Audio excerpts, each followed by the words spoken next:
the screen flashed with 200 missed calls. I stood in the middle of Terminal 4 at John F. Kennedy International Airport, the chaotic roar of travelers washing over me. My thumb hovered over the power button. The device vibrated violently in my palm, a frantic heartbeat of panic from a world I had just burned to the ground. I pressed down, held it for 3 seconds, and watched the screen fade to a lifeless, beautiful black. I slipped a heavy piece of metal into the pocket of my trench coat. Beside me, my 6-year-old daughter, Lily, tugged at the strap of her small pink backpack. She looked up at the massive departure board, her eyes wide with the quiet, observant maturity of a child who had seen too much tension in her short life. In my arms, my 3-year-old son, Sam, was fast asleep. His soft breathing was a steady rhythm against my collarbone. He was entirely oblivious to the fact that our entire universe had just shifted on its axis. Standing guard over our 3 suitcases was Gloria. She was a woman in her late 50s with tired eyes but a spine made of absolute steel. For 5 years, she had been the only source of warmth in the sprawling, sterile nightmare of my marriage. She had been hired as a nanny and a maid, but she had become my quiet co-conspirator. Gloria looked at me, her hands resting firmly on the handle of the luggage cart. She did not ask if I was sure. She did not ask if we should turn back. She simply nodded toward the sliding glass doors that led to the taxi stand. We walked out into the crisp, biting air of a New York autumn. It was a physical shock to the system after the suffocating, artificial heat of Texas. I breathed in deeply, tasting the faint scent of exhaust fumes and roasted nuts from a nearby vendor. It tasted like absolute freedom. 24 hours earlier, that freedom had felt like an impossible dream. The Dallas mansion had been a sprawling monument to new money and fragile egos. It was a 10,000 square foot McMansion built on a treeless lot, featuring towering columns that served no structural purpose and a driveway large enough to park a fleet of luxury cars we did not own outright. Everything in that house smelled of chemical cleaners and expensive, tasteless cologne. It was a golden cage where the bars were made of leveraged debt and public image. I had spent my final morning in that house packing the last of my personal belongings into 2 modest suitcases. The echoing halls were completely empty of my husband and his family.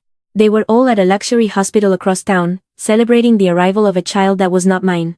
Vance, my now ex-husband, was a man who had been entirely consumed by his own reflection.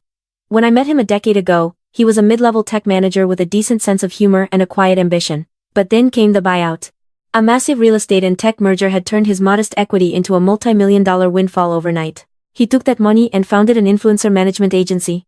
He surrounded himself with cameras, sycophants, and the hollow validation of the internet. The money changed him, but more accurately, it revealed him. He became a monster of arrogance and vanity. His wardrobe shifted to designer streetwear that cost more than most people made in a year. His vocabulary became a toxic soup of alpha male podcast buzzwords. He began to view everyone in his life, including me, as disposable accessories meant to enhance his personal brand. When the money flowed in, his parents, Beatrice and Richard, moved into the guest wing of the mansion. They were the architects of Vance's towering narcissism. Richard was a bitter, patriarchal relic who viewed women purely as domestic assets. His health was failing, his heart weak, but his outdated worldview remained ironclad. He spent his days sitting in the leather-bound study, drinking expensive scotch and complaining about the weakness of the modern world. Beatrice was far worse. She was a deeply misogynistic, social climbing woman who worshipped her son as if he were a deity. She weaponized their sudden wealth to demean me at every possible opportunity. I remember a Tuesday afternoon, 3 years ago, shortly after Sam was born. I was exhausted, standing in the massive, soulless kitchen, trying to warm a bottle. Beatrice had walked in, wearing a silk robe that cost more than my first car. She ran a manicured finger over the pristine marble countertop, checking for dust that did not exist. She looked at my tired face, my unwashed hair, and sighed heavily. She told me that Vance was a king building an empire, and that I was failing in my duty to look like a queen. She told me I was merely an incubator for her grandchildren, and a poor one at that, since I could not even manage to lose the baby weight fast enough to attend Vance's red carpet events. I did not cry. I did not argue. I simply handed her the warm bottle, walked upstairs to my bathroom, locked the door, and began to plan my escape. For 8 years, I played the role of the submissive, discarded wife. I let them believe I was weak. I let them believe I was entirely dependent on Vance's fragile empire. I faded into the background of my own home, becoming a ghost in the echoing halls of their vanity. While Vance spent his nights at exclusive clubs, surrounded by flashing cameras and desperate hangers-on, I sat in the dark with my laptop. I started by secretly learning French. I wore headphones while folding laundry, memorizing vocabulary and perfecting my accent. I knew that to escape Vance's sphere of influence, I needed a skill set that belonged to a world he could not comprehend. His world was loud, cheap, and American. I aimed for quiet, established, and European. I upskilled in digital marketing, taking advanced courses under my maiden name. I studied the global luxury market, analyzing the strategies of heritage brands that relied on exclusivity rather than viral stunts. And most importantly, I began to hoard money. Vance was incredibly careless with his finances. He believed that wealth was an endless river, and he never checked the smaller accounts. I opened a private index fund under a separate legal entity. I started siphoning small amounts. $50 here, $200 there. When I began taking on freelance consulting work for boutique European firms, I routed every single paycheck directly into that hidden fund. Over the years, through relentless discipline and the magic of compound interest, that secret nest egg grew to $300,000. It was my armor. It was my ticket out of hell. The catalyst for my final departure had arrived 9 months ago, in the form of a 22-year-old Instagram model named Piper. Piper was a walking cliché. She had platinum blonde extensions, a surgically enhanced face, and a desperate hunger for the kind of lifestyle Vance projected on his social media. Vance had hired her for his agency, and within weeks, they were sleeping together. I knew about the affair immediately. Vance was not smart enough to hide it, and Beatrice was cruel enough to leave hints. Beatrice actually liked Piper. She saw the young, pliable girl as a much better accessory for her son's public image than a tired mother of two. When Piper announced she was pregnant, Vance lost his mind with joy. He paraded her around Dallas, buying her a luxury condo and a diamond tennis bracelet. He boasted on his podcasts about his virility, about expanding his legacy, about the new male heir that was on the way. He demanded a divorce. He told me I was holding him back from his true potential. I played my part perfectly. I wept. I begged him to reconsider. I let him see the exact version of the pathetic, broken woman he believed me to be. This false display of weakness was the most crucial step of my strategy. By making him feel like an absolute god, I blinded him to the legal reality of what was happening. The divorce signing took place 3 days ago in a high-end Dallas law firm. The conference room smelled of lemon polish and expensive leather. Vance sat across from me, wearing a tailored suit and checking his gold Rolex every 2 minutes. He looked bored, annoyed that he had to take time out of his busy schedule of being a minor celebrity to deal with the woman who had birthed his first 2 children. Standing behind him was Declan, his spineless corporate assistant. Declan was a nervous young man who constantly held a tablet, ready to manage Vance's chaotic schedule. Declan looked at me with a mixture of pity and discomfort, but he said nothing. Vance's lawyer, a shark in a pinstripe suit, slid the massive stack of documents across the mahogany table. The terms I had drafted with my own quiet, ruthless attorney were highly unusual. I asked for 0 alimony. I asked for 0 shares in his influencer agency. I asked for 0 claim on the Dallas mansion or his fleet of leased luxury cars. All I asked for was full, uncontested physical and legal custody of Lily and Sam, and the right to retain sole ownership of any financial accounts currently held exclusively in my name. Vance laughed when his lawyer read the terms. He leaned back in his chair, a smug, victorious smile spreading across his face. He looked at me as if I were the stupidest creature to ever walk the earth. He believed I was walking away with nothing but the clothes on my back and the burden of 2 children. He believed my personal accounts held nothing but grocery money. He was so eager to finalize the split before Piper gave birth, so eager to protect his precious agency from a prolonged legal battle, that he did not order a forensic accounting of my assets. He picked up the heavy silver pen. Declan leaned down and whispered, asking if Vance wanted to review the financial annex one more time. Vance waved him off, his eyes locked on me with absolute disdain. He told Declan that there was nothing to review. He said I was a parasite who had finally realized she was outmatched. He signed his name on every single page. He signed away his children. He signed away his right to ever look into my financial history. He legally cemented my absolute freedom. All while believing he had won. I kept my hands folded in my lap to hide their trembling. It was not a tremble of fear. It was the physical manifestation of pure, unadulterated adrenaline. I signed my portion, stood up, and walked out of the glass building without looking back. While Vance spent the next 48 hours preparing the luxury maternity suite for Piper's scheduled induction, I executed the final phase of my plan. I had already secured a position in New York. Months of late-night video interviews, conducted in fluent French, had landed me a role as the director of digital strategy for a heritage French luxury brand based in Manhattan. The salary was $150,000 a year, plus a generous performance bonus. My new boss, Fiona, was a sharp, sophisticated Manhattan executive who had seen through my resume gap immediately. She did not see a housewife. She saw a woman who had managed the chaotic logistics of a multi-million-dollar household while self-educating to an expert level. She recognized my hunger, and she hired me on the spot. I had also secured our new home. It was a small, charming, sunlit pre-war apartment in Queens. It was a fraction of the size of the Dallas mansion, but it was entirely mine. Which brought me back to the present moment, standing on the sidewalk outside of John F. Kennedy Airport. The yellow taxi pulled up to the curb. Gloria opened the door, sliding in first to take Sam from my arms. Lily climbed in next, pressing her small face against the cold glass of the window. I gave the driver the address in Queens, sat back against the worn leather seat, and watched the skyline of Manhattan rise in the distance. The drive over the bridge was a transition between two different lives. The gray waters of the East River reflected the overcast autumn sky. There were no towering columns here. There was only concrete, steel, and the relentless, honest momentum of millions of people working to survive. When the taxi finally pulled up to our new building, my chest tightened with a sudden, overwhelming wave of emotion.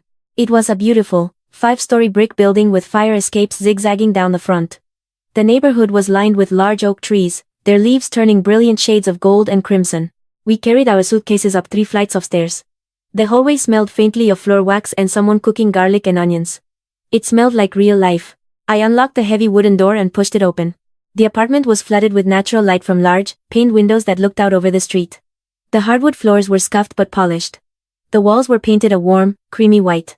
I had hired a local service to furnish it minimally before our arrival. There was a comfortable gray sofa, a sturdy wooden dining table, and beds with fresh, clean linens. Lily dropped her pink backpack on the floor and ran to the window. She looked down at the street, watching a woman walk a golden retriever.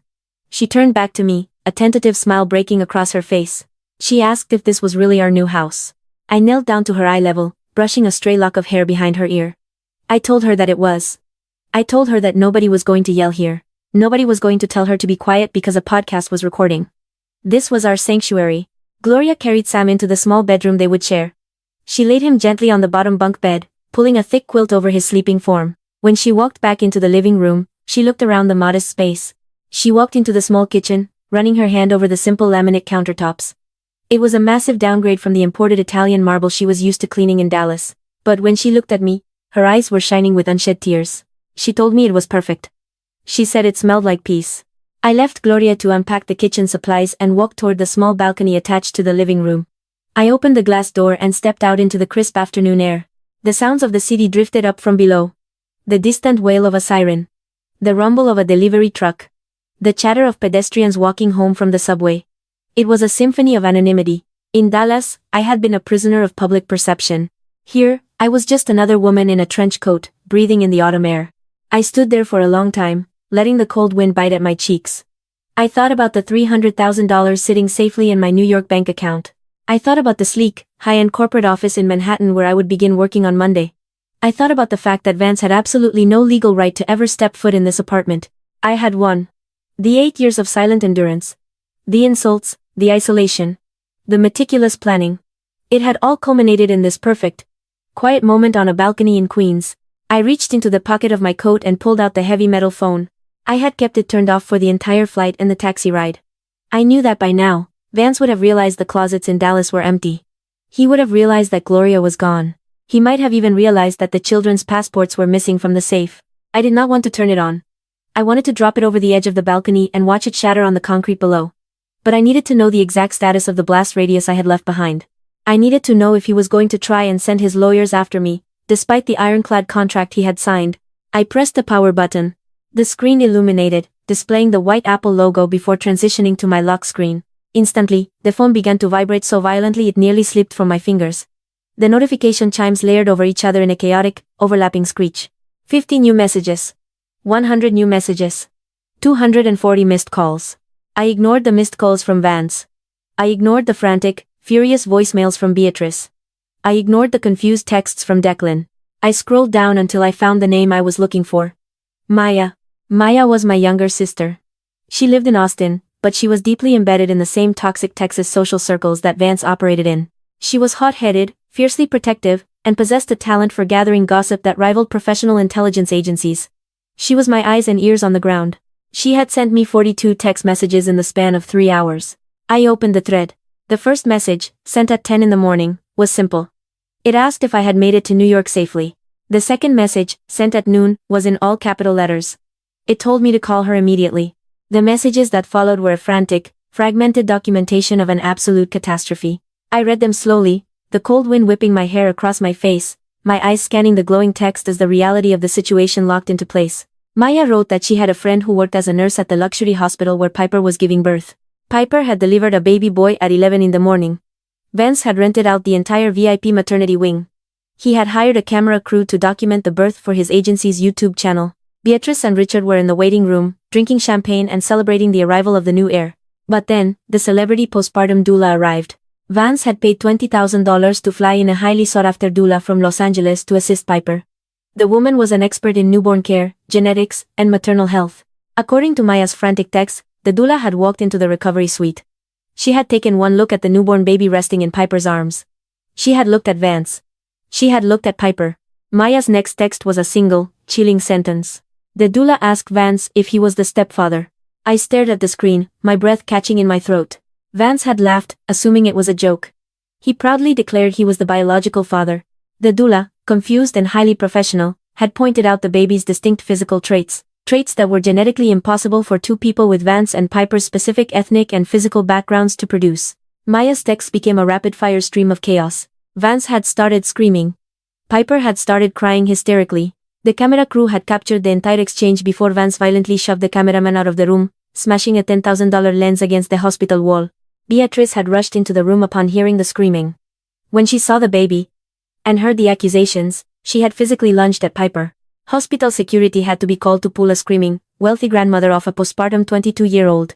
But the final text from Maya was the one that made my blood run entirely cold. It was a photograph, taken secretly by the nurse and forwarded to Maya. It showed the hallway outside the maternity suite. There were two security guards standing by the door. And sitting on the floor, leaning against the sterile white wall, was a man I did not recognize. He was young, heavily muscled, wearing a tight black t-shirt and a baseball cap. He was holding a thick manila folder in his hands. Maya's text beneath the photo explained everything. The man's name was Wyatt. He was a personal trainer from a gym in downtown Dallas. He was Piper's ex-boyfriend. And according to Maya, Wyatt had not just shown up to cause a scene. He had shown up with a timeline, a folder full of text messages, and a court-ordered demand for a DNA test. Piper had been sleeping with Wyatt the entire time she was with Vance. She had played Vance for his money, his luxury condo, and his diamond bracelets. All while knowing the child belonged to a broke personal trainer. Vance had built his entire new life, destroyed his marriage, and signed away his children for a baby that was not his. I looked up from the phone, staring out at the sprawling, endless skyline of New York City. The sky was beginning to darken, the city lights flickering on one by one, illuminating the concrete horizon. My phone vibrated one last time in my hand. It was a final text from Maya.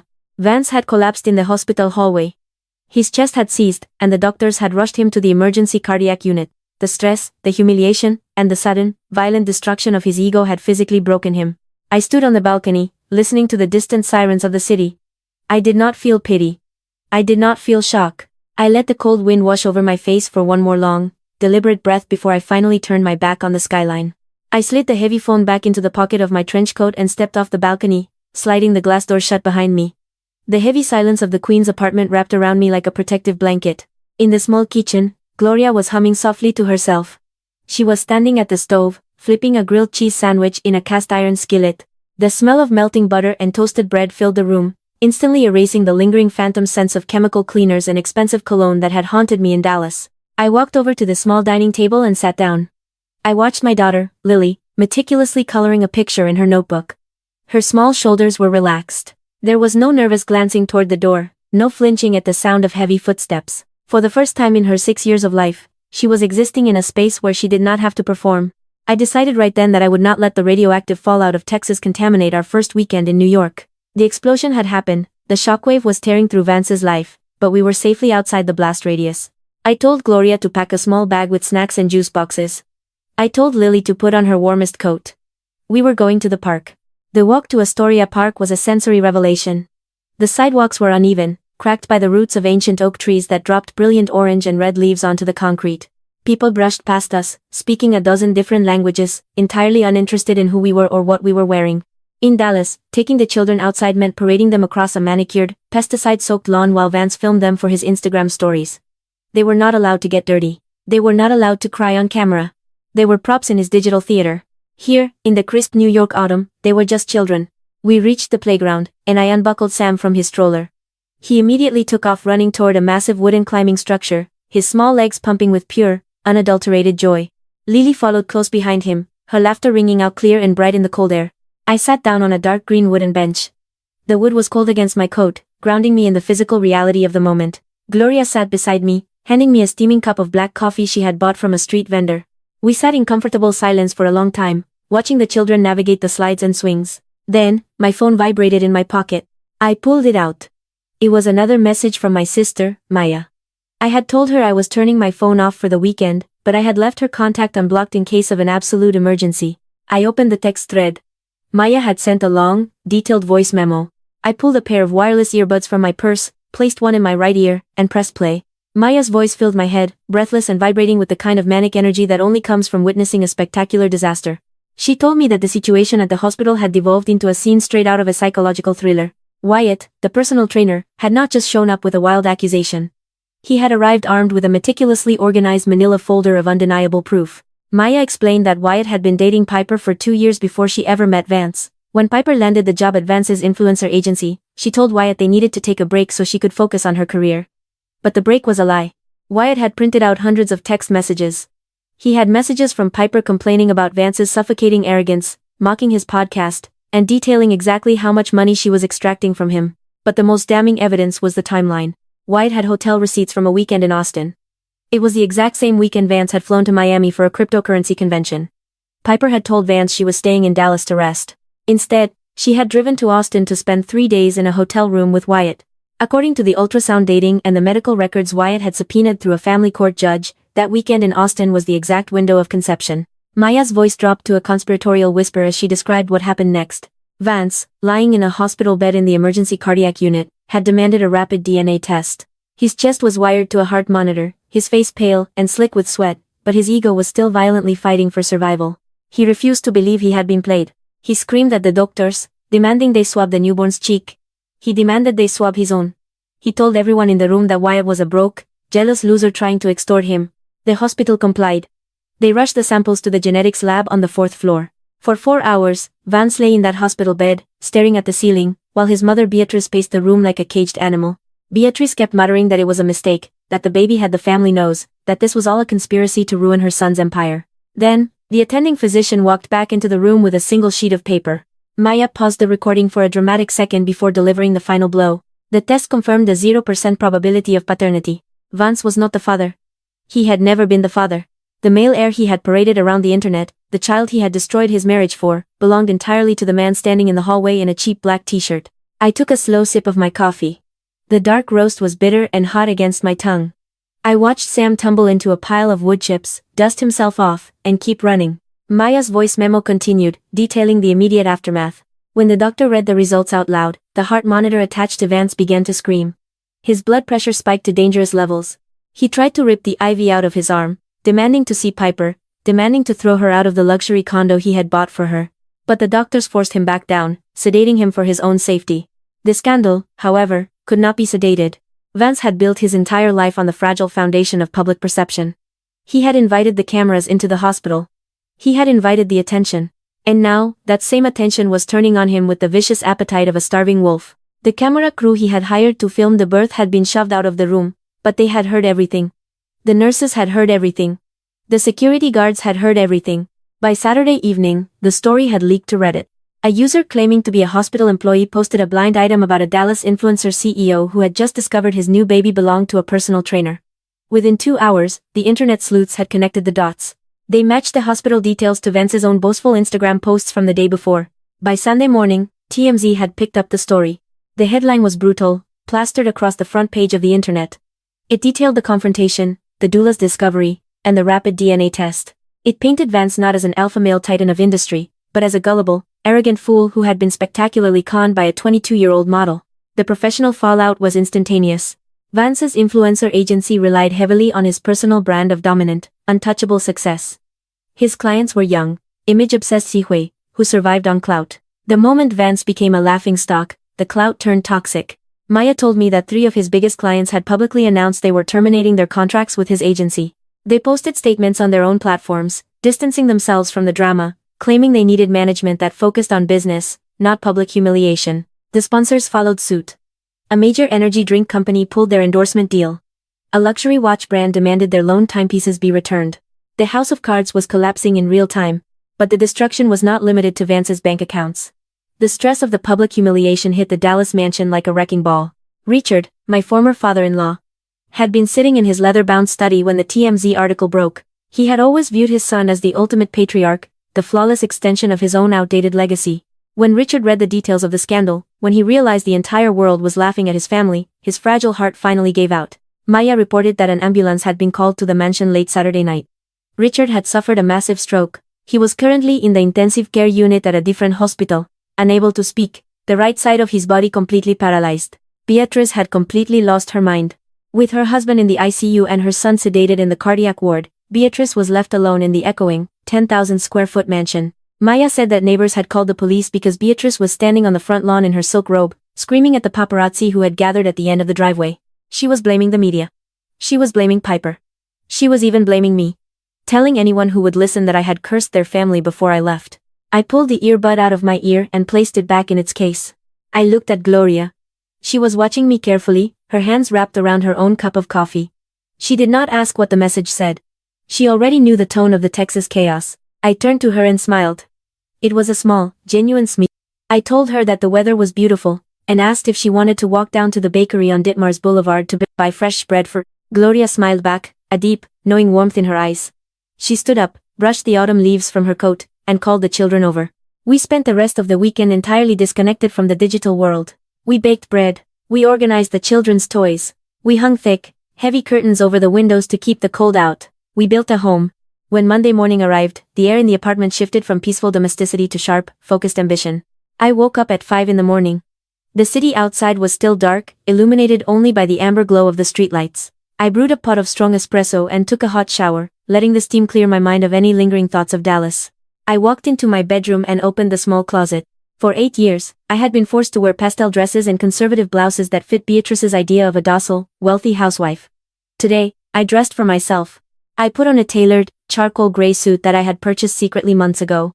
The fabric was heavy and expensive, draping perfectly over my frame. I paired it with a crisp white silk shirt and black leather pumps. I pulled my hair back into a sleek, severe knot at the nape of my neck. I looked in the mirror. The woman staring back at me was not a victim. She was a predator who had successfully navigated a cage full of wolves, and she was finally stepping into her own territory. I kissed the children goodbye while they were still eating their oatmeal, thanking Gloria as I walked out the door. The subway ride into Manhattan was a symphony of kinetic energy. I stood holding the metal pole as the train rattled under the East River, surrounded by hundreds of people reading books, listening to music, and preparing for their own battles. I felt a profound sense of belonging. I emerged from the subway station into the towering steel canyons of Midtown Manhattan.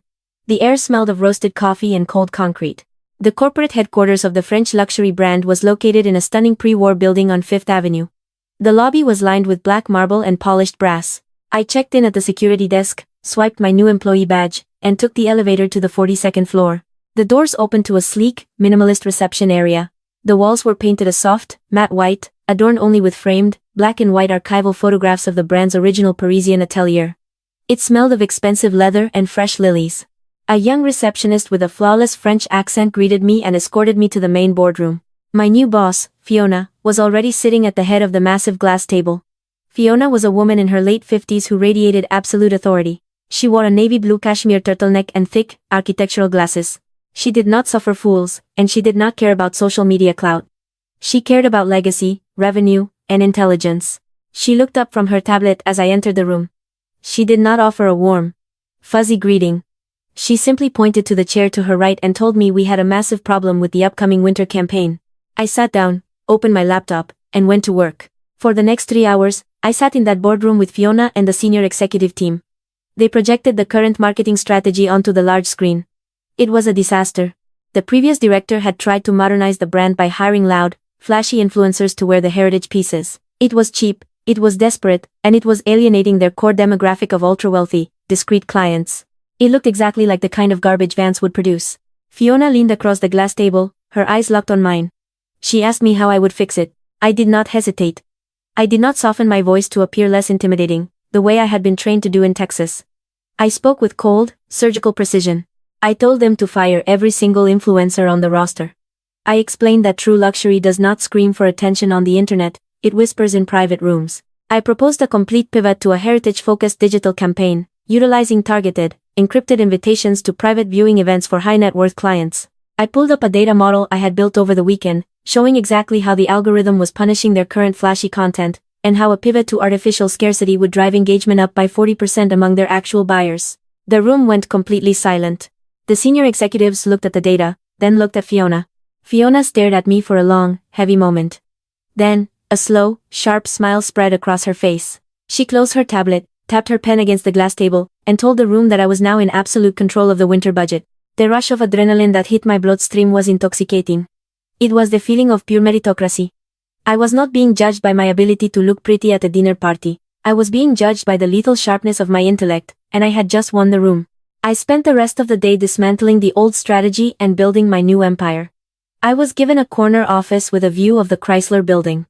I ordered a catered lunch for my new team. I operated with a level of confidence and authority that had been buried inside me for nearly a decade. At 4 in the afternoon, I took a brief break to use the executive washroom. The bathroom was a sanctuary of white marble and soft lighting. I stood at the sink, washing my hands with expensive botanical soap. I dried my hands on a thick linen towel and pulled my phone from my blazer pocket to check on the children. There were no new messages from Maya. But there was a new voicemail from an unknown Dallas number. I pressed play, holding the phone to my ear. It was Declan, Vance's spineless corporate assistant. His voice was shaking. It was not the nervous, eager to please shake he usually had.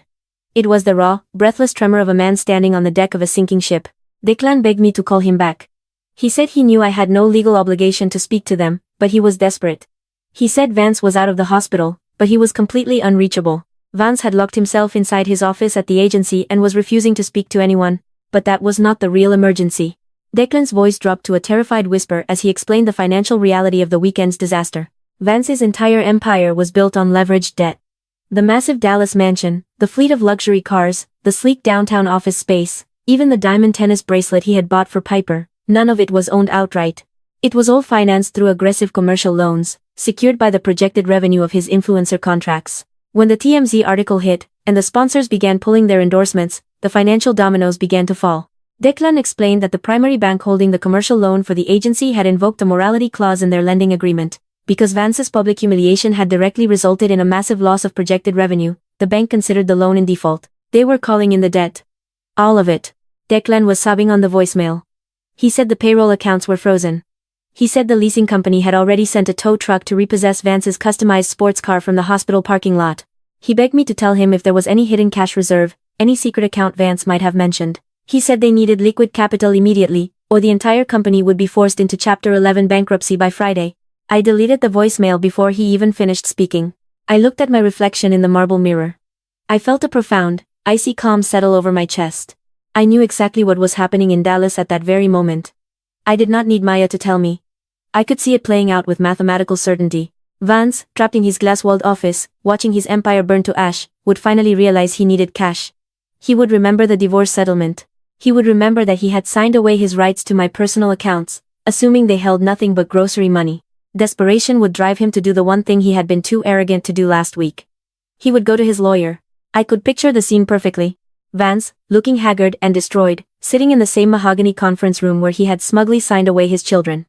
He would demand that his shark of a lawyer find a loophole. He would demand they claw back whatever meager savings I had, just to keep the lights on at his agency. The lawyer would pull the heavy file from the cabinet. He would flip to the financial annex, the pages Vance had waved away without reading. The lawyer would run his finger down the itemized list of assets held solely in my name. He would bypass the checking account. He would bypass the small savings account. And then, he would hit the private index fund. I could imagine the exact moment the blood would drain from Vance's face. The lawyer would read the number out loud. $300,000. He would read the transaction history, showing years of steady, calculated deposits from international consulting firms. He would see the meticulous, ruthless financial discipline of a woman who had been quietly bleeding the excess from Vance's life to build her own armor. Vance would realize, in that sterile conference room, that I had not been a submissive, broken victim. I had been a parasite. Yes. But not the kind he thought. I had been a highly evolved, strategic organism, feeding off his arrogance until I was strong enough to survive on my own. He would realize that I had secured the only liquid asset in his entire orbit, and I had walked out the door right before the bomb dropped. The absolute humiliation of being outsmarted by the woman he had treated like garbage would be the final, fatal blow to his ego. He was financially, socially, and psychologically ruined. I slipped the phone back into my pocket, smoothed the lapels of my charcoal suit, and walked out of the bathroom to finish my workday. When I finally left the office at 6 in the evening, the city was alive with the electric hum of the evening rush. The sky was a deep, bruised purple, and the air was biting cold. I felt lighter than I had in a decade. I walked down Fifth Avenue, my heels clicking sharply against the pavement. I stopped at a small, authentic Italian bakery near the subway station and bought a box of fresh canolas for Gloria and the children. The commute back to Queens was a victory lap. I sat on the train, watching the city lights blur past the window, feeling the solid weight of my new reality. I had a brilliant career. I had a safe, warm home. I had my children. And my enemy was buried under the rubble of his own vanity. I walked the 3 blocks from the subway station to my apartment building. The neighborhood was quiet, the streetlights casting long, peaceful shadows across the brick facades.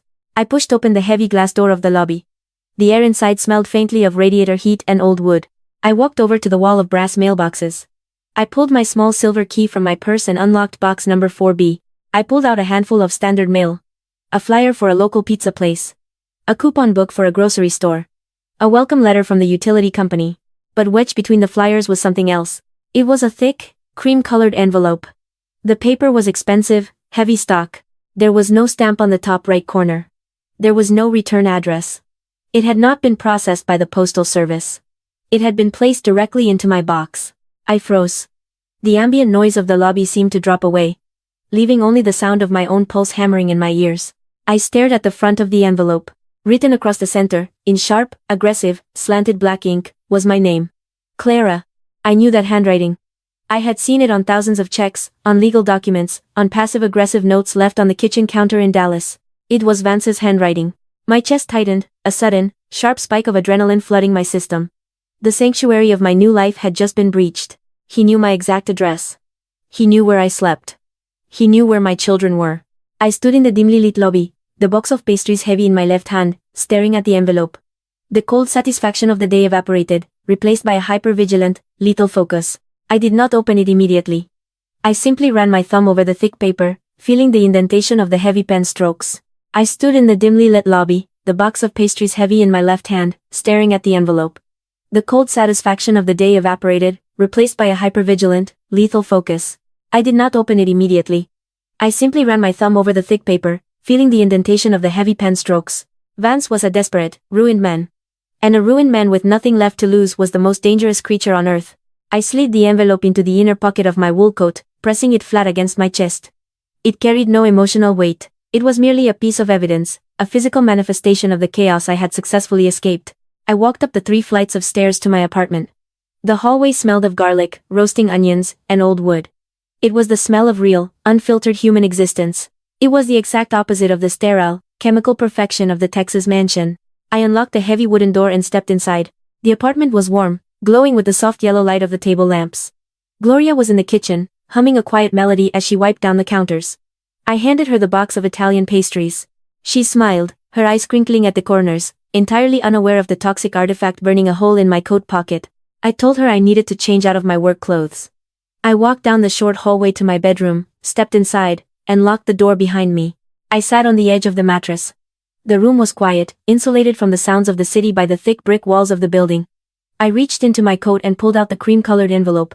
I slid my fingernail under the sealed flap. The heavy paper tore with a sharp, dry sound that echoed in the silent room. I pulled out 3 pages of expensive stationery. The handwriting was erratic, frantic, and entirely devoid of the curated, arrogant signature Vance usually presented to the world. The black ink was smeared in several places. Perhaps by sweat, perhaps by tears. I did not care which. I began to read. The first page was a masterclass in narcissistic delusion. He started by calling me his only true love, a blatant lie that did not even cause my heart rate to spike. He wrote that he had been brainwashed by Piper. He claimed that the sudden wealth had poisoned his mind, that the pressure of his public image had forced him to act out of character. He was doing what he always did. He was deflecting absolute accountability. He was framing himself as the victim of his own success, rather than the architect of his own moral collapse. He wrote that he needed me. He said I was the only person who had ever truly understood him. The only woman who could help him find his way back to the man he used to be before the money ruined everything. Then, on the second page, the pathetic groveling shifted into a desperate, calculated negotiation. The panic bled through the ink. He mentioned the divorce settlement. He mentioned the $300,000 sitting in my private index fund. He wrote that the money was technically his, earned by the sweat and blood of his influencer agency. He claimed that if I just wired the funds back to his primary account, he could stop the commercial bank from foreclosing on the Dallas mansion.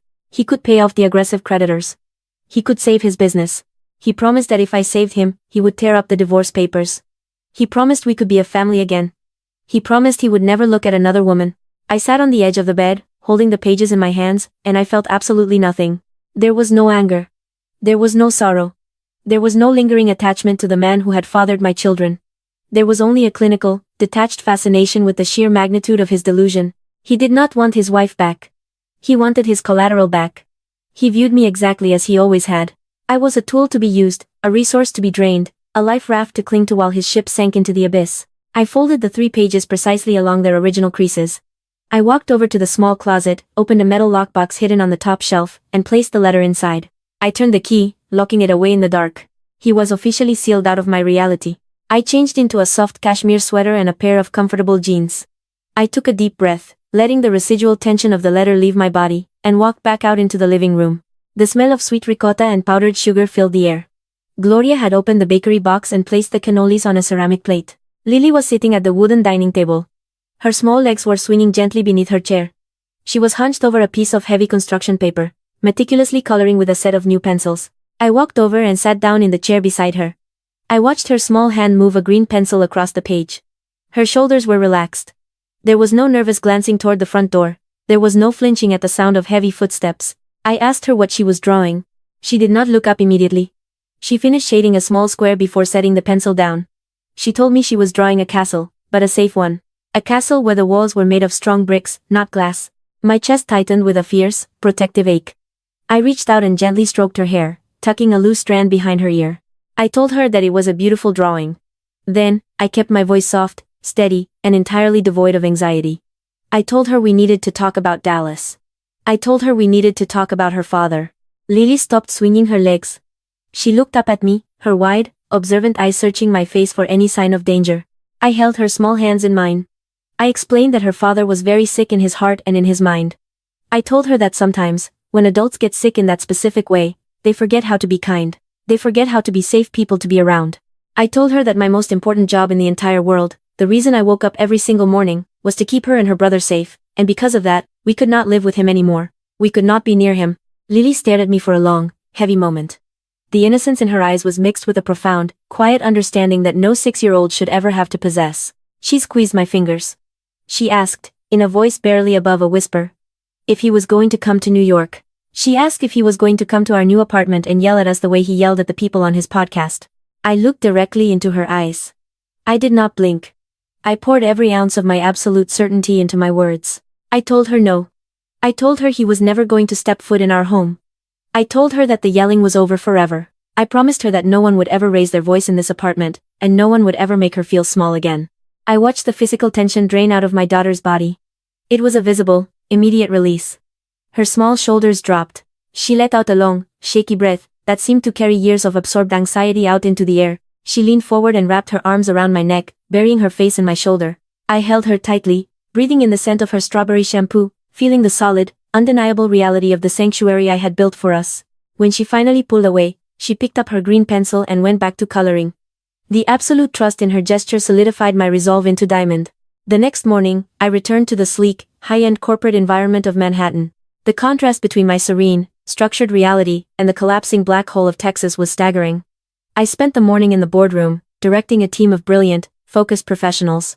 We were mapping out a multi-million-dollar digital strategy for the heritage French brand. I was respected. I was listened to. I was operating at the absolute peak of my intellectual capacity. At noon, I returned to my corner office. I sat behind my glass desk, looking out at the towering spire of the Chrysler Building, and opened my personal email on my phone. There was a long, detailed message from my sister, Maya.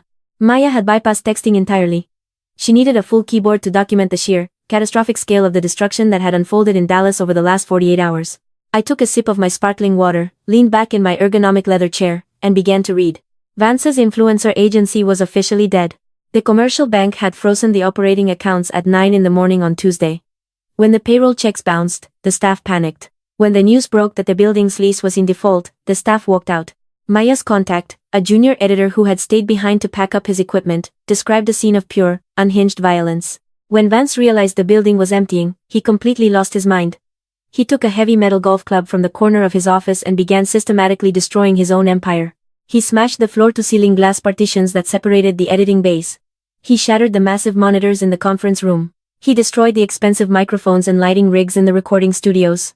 He screamed that everyone was a parasite, that everyone had betrayed him, that they were all abandoning a visionary. Declan, the spineless corporate assistant, had tried to intervene. He had tried to calm Vance down, holding up a tablet with an emergency restructuring plan. Vance fired him on the spot. He threw a heavy crystal paperweight across the room, narrowly missing Declan's head, and told him to get out before he killed him. Declan ran from the building, leaving his tablet shattered on the floor. But the true climax of the disaster occurred an hour later, when Beatrice arrived at the office. Beatrice had left Richard in the intensive care unit of the hospital. She had driven to the agency in a desperate attempt to salvage her son's collapsing world. She walked into the glass-strewn ruin of the office, stepping over broken monitors and shattered awards, and tried to coddle him. She tried to tell him they would rebuild. She tried to tell him he was still a king. But Vance was a cornered, wounded animal. And a cornered animal will attack whatever is closest to it. He turned his absolute, venomous rage on the only person left in the room. He screamed at his own mother. Maya's email detailed the exact words, relayed by the terrified security guard who witnessed the exchange. Vance blamed Beatrice for everything. He blamed her for pushing him to marry Piper. He blamed her for demanding a male heir to carry on the family legacy. He told her that her toxic, suffocating obsession with status had blinded him to the truth. He called her a parasite. He told her she was a heavy, useless weight around his neck, dragging him down into poverty. Beatrice began to weep, begging him to stop, reaching out to hold his face. Vance slapped her hands away.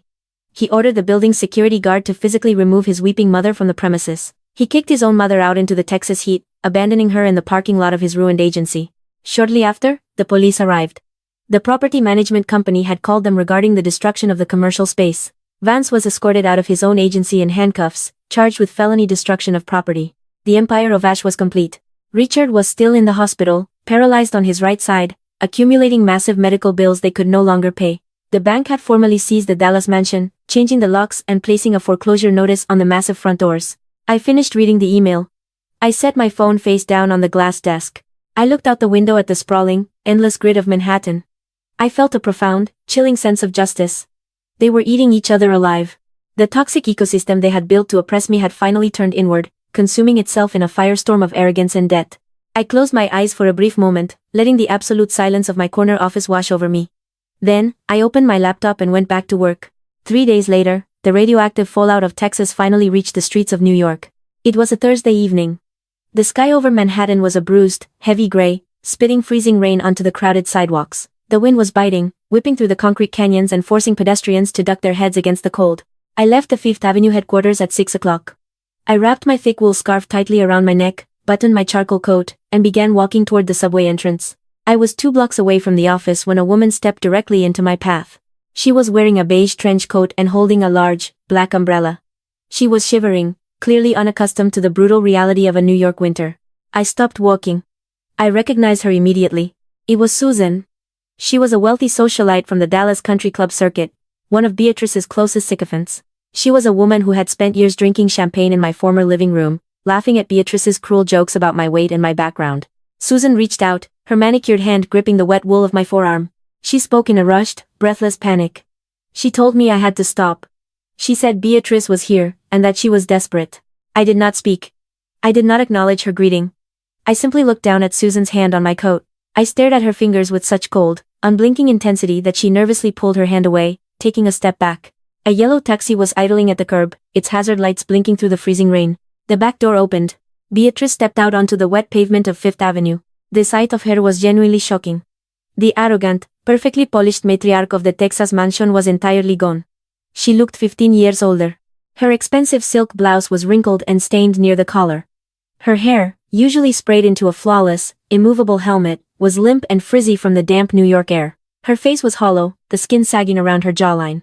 Her eyes were red, swollen, and darting around the crowded street with the frantic paranoia of a hunted animal. She walked toward me, her hands trembling violently at her sides. The bustling crowds of New York commuters flowed around us, bumping into Beatrice's shoulders, entirely indifferent to the shattered Texas queen standing in their way. In Dallas, people parted for her. Here, she was nothing but an obstacle on the way to the train. Beatrice stopped 3 feet away from me. She did not have an umbrella. The freezing rain began to plaster her thin hair to her forehead. Her voice cracked as she spoke. She said my name. It was not a demand. It was a plea. She begged me to listen. She spoke rapidly, her words tumbling over each other in a desperate rush. She told me that Richard was still in the hospital. She said his medical bills were catastrophic, and their premium insurance had been cancelled due to non-payment. She told me the bank had seized the mansion, and they were currently living in a cheap motel near the highway. Then, she got to the point. She said Vance was meeting with bankruptcy lawyers. She said he was threatening to drag me into federal court to claw back the $300,000. But, she admitted, his voice breaking into a sob, he had no retainer fee to pay the litigators. No lawyer would take his case without cash up front. She looked at me with desperate, pleading eyes. She asked me to just wire the money to her. Not to Vance, but to her. She said it was the only way to save Richard. It was the only way to save the family from absolute ruin. When I did not immediately respond, she tried to weaponize the past. She tried to use guilt. She said we were family. She said I had lived under her roof for 8 years. She said I owed them for the luxurious life they had provided me. She said I could not possibly be so cruel as to let an old man die in a public ward while I sat on a fortune that rightfully belonged to her son. I let her speak. I stood perfectly still, the freezing rain dampening my hair, my face an impenetrable mask of absolute calm. I let her empty every single bullet from her psychological magazine. I let her exhaust herself against the fortress of my silence. When she finally stopped, gasping for air, her chest heaving under her thin silk blouse, I stepped 1 inch closer to her. I did not raise my voice. I did not need to. I spoke with the quiet, lethal precision of a surgeon holding a scalpel. I told her that I owed her absolutely nothing. I kept my eyes locked on hers, forcing her to look at the woman she had tormented for nearly a decade. I reminded her of the Tuesday afternoon, 3 years ago, when she stood in my pristine kitchen and called me a useless incubator. I reminded her of the thousands of microaggressions, the sneers, the deliberate, calculated humiliations she had inflicted upon me while I raised her grandchildren. I told her that the Dallas mansion was never a home. It was a golden cage, and she had been the cruelest warden. I told her that the $300,000 did not belong to Vance. It never belonged to Vance. I explained, speaking slowly so she could comprehend the absolute finality of my words, that the money was the exact, calculated price of my labor, my silence, and my endurance. It was the tax they paid for underestimating me. I reminded her of the legal reality. I told her that her brilliant, untouchable son had signed a legally binding divorce settlement of his own free will. He had signed away his rights to my accounts because he was too arrogant, too consumed by his own vanity, to believe I was capable of outsmarting him. I told her that if Vance wanted to sue me, he was welcome to try. But my New York attorneys would bury him under so much aggressive paperwork that he would not see daylight for a decade. Beatrice began to sob. They were real, ugly, heaving sobs that shook her entire frail frame. She reached out, her wet, trembling hands grasping for the lapels of my coat. I stepped back, out of her reach. I looked at her. I saw a broken, toxic woman standing in the gutter of a city that did not care she existed. I delivered the final, emotionally lethal blow. I told her that she and Vance had built their own hell, brick by arrogant brick. They had worshipped money, they had worshipped status, and they had treated human beings like disposable trash. And now, the bill had come due. I told her they were going to have to burn in the fire they started. I turned my back on her. I did not look over my shoulder. I walked away, my boots clicking steadily against the wet pavement. I walked down the concrete steps into the subway station, leaving the sound of her weeping entirely behind me, drowned out by the roar of the approaching train. The transition from the cold, ruthless streets of Manhattan to the warmth of my Queens apartment was a profound physical relief. I unlocked the door and stepped inside. The air smelled of roasted chicken, garlic, and fresh rosemary. The soft, golden light of the living room wrapped around me, instantly melting away the freezing rain and the lingering ghost of Beatrice. Gloria was standing at the stove, laughing out loud at something Sam was doing on the floor. Sam was crashing 2 plastic toy trucks together, making exaggerated explosion noises, completely oblivious to the darkness of the world outside. Lily ran up to me the moment I took off my coat. She was holding a piece of heavy construction paper. She thrust it into my hands, her eyes shining with immense pride. I looked down at the drawing. It was a picture of our brick apartment building. She had drawn the fire escape zigzagging down the front. There were 4 stick figures standing in the large, paned windows. Me, Gloria, Lily, and Sam. At the top of the page, written in slightly crooked, colorful letters, were the words, "Our home." A profound, overwhelming wave of love washed over me, so powerful it brought tears to my eyes. I knelt down on the hardwood floor and pulled her into a tight, fierce embrace. I breathed in the scent of her hair. I told her it was the most beautiful picture I had ever seen in my entire life. Later that night, after the children were fast asleep in their bunk beds, and Gloria had retired to her room, I stepped out onto the balcony one last time. The freezing rain had stopped. The heavy clouds had broken apart, revealing the brilliant, glittering expanse of the New York skyline. The city was a monument to resilience, to ambition, to the sheer, unstoppable force of human will. Somewhere in Texas, a false empire had crumbled into dust. A toxic family was tearing itself apart in the ruins of their own vanity. They were trapped in a nightmare of their own making, suffocating under the crushing weight of their debt and their shattered egos. But here, in the quiet dark of a New York autumn, there was only peace. I pulled my coat tighter around my shoulders, feeling the solid, undeniable reality of the life I had built. I had survived the golden cage. I had architected my own escape in the shadows. And as I looked out at the endless horizon of lights, I knew with absolute, unshakable certainty that my children and I were finally, permanently, untouchable.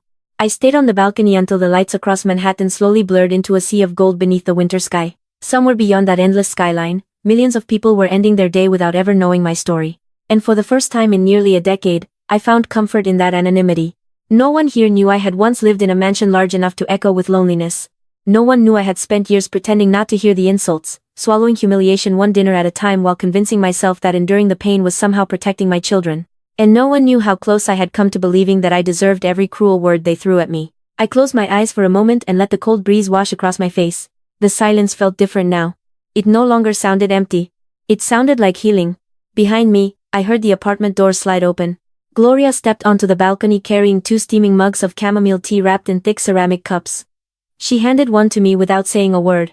For a long time, we simply stood there together. She finally smiled. I've never seen you breathe this deeply. I looked at the steam rising into the cold night. I don't think I've actually breathed in years. She nodded as though she had known that answer all along. You were surviving, she said quietly. Now you're finally living. Her words settled into my heart with surprising weight. She was right. For years every decision I made had been based on fear. Fear of another argument. Fear of another humiliation. Fear that my children would witness another explosion. Fear that I would never be strong enough to leave.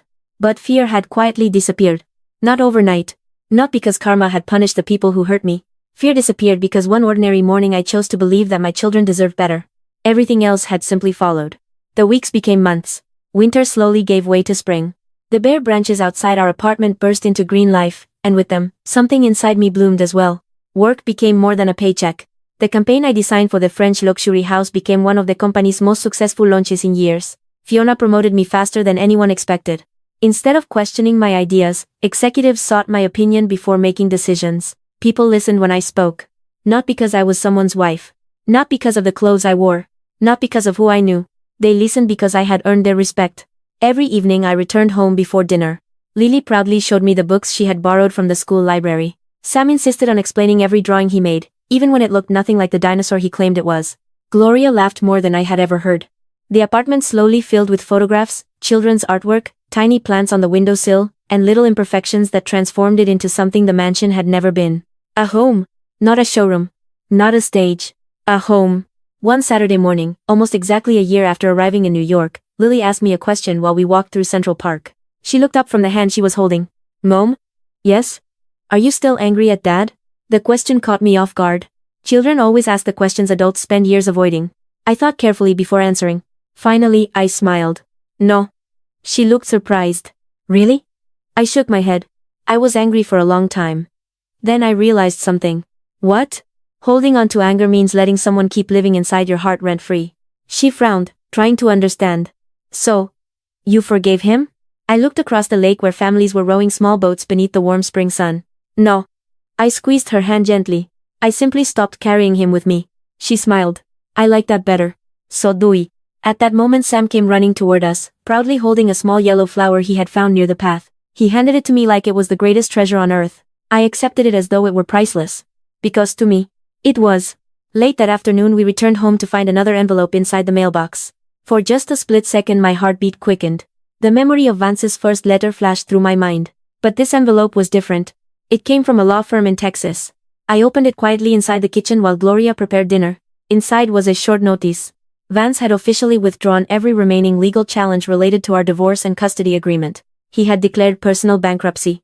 His agency no longer existed. There would be no further appeals. No more letters. No more lawsuits. No more attempts to reach me. The final chapter had closed without another battle. I folded the document carefully. Then I walked to the recycling bin beside the refrigerator and dropped it inside without another glance. Lily watched me. Was it important? I smiled. It used to be. She nodded as though that answer made perfect sense. Then she reached for my hand. Dinner's ready. I followed her to the table. There were no crystal chandeliers. No imported marble. No servants pretending not to hear cruel conversations. Only 4 simple plates. Fresh bread. Roasted chicken. Laughter. Peace. As I looked around that tiny queen's apartment, I realized something that would have sounded impossible only a year earlier. The greatest blessing of my life was never escaping Dallas. It wasn't watching karma catch the people who betrayed me. It wasn't the promotion, the salary, or the money I had saved in secret. It was this ordinary evening. 4 people sharing dinner without fear. Without pretending. Without walking on broken glass. Sometimes people think happy endings arrive with fireworks, dramatic speeches, or perfect revenge. Mine arrived much more quietly. It arrived the moment my children laughed without looking over their shoulders. And as I reached across the table to hold both of their little hands, I knew with absolute certainty that no mansion, no fortune, and no empire built on lies could ever compare to the simple, extraordinary life we had finally found together.